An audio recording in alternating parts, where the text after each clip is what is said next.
And now, your First Alert 5 weather. And welcome back, everyone, to News 5 at 10 on this Sunday night. Thanks so much for joining us, and we hope you had a great weekend. It was beautiful and still pretty mild this evening. Hard to believe that we're past 10 o'clock and it's still in the mid-40s here.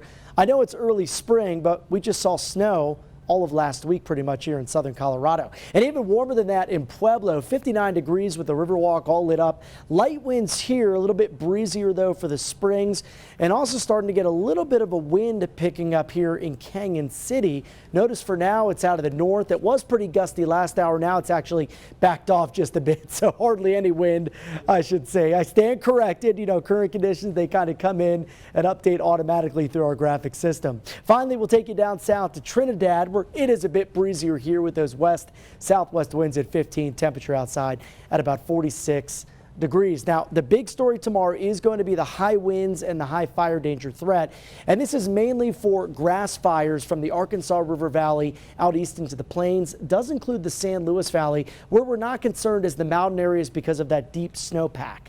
Areas included in the warning will see strong wind gusts, low relative humidity, and that means if a fire were to start, it could spread very, very quickly.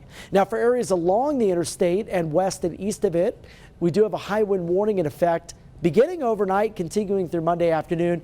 Gusts in the lower elevations could be around 60, 65 miles per hour. For the mountain areas, the potential for damaging wind gusts to 80 will be possible. So those winds, I think, pick up right around 10 o'clock. So from 10 to noon, the winds are really going to accelerate. They'll start to push off the mountains and really scream through the afternoon hours.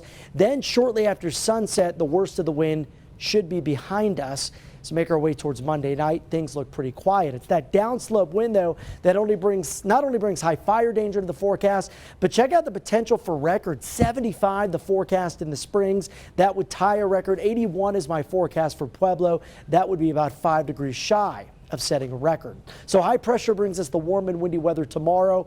But we're going to turn things over pretty quickly. By Tuesday, we get a weather system that moves in from the Pacific Northwest. It's going to bring in some much colder temperatures, some snow showers, but generally minor impacts. So Monday, with that wind coming down the mountains, generally clear skies as the cold front comes in Monday night. That's when we'll get some snow up to the north. I think the moisture lags behind a little bit, but it does look like by Tuesday we do have a chance of some scattered snow showers. Again, generally minor impacts, with most of the accumulation likely across the Pikes Peak region, where we could see 2 to 4 in Monument, 2 to 5 for Woodland Park.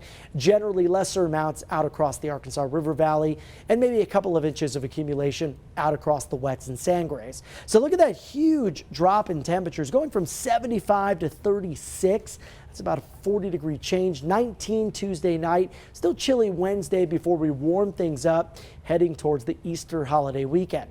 81 with high fire danger in Pueblo on Monday, and gust maybe upwards of 50 to 60 miles per hour.